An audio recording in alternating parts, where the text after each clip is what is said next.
दशरथ ऋषिः शनैश्वरो देवता त्रिष्टुप्छन्दः शनैश्वरप्रीत्यर्थे जपे विनियोगः। दशरथ उवाच कोणोऽन्तको रौद्रयमोऽथ बभ्रुः कृष्णः शनिः पिङ्गलमन्दसौरिः नित्यं स्मृतो यो हरते च पीडां तस्मै नमः श्रीरविनन्दनाय।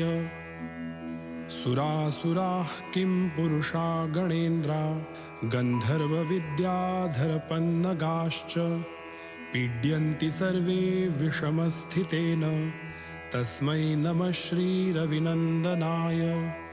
नरा नरेन्द्राः पशवो मृगेन्द्रा वन्याश्च ये कीटपतङ्गभृङ्गाः पीड्यन्ति सर्वे विषमस्थितेन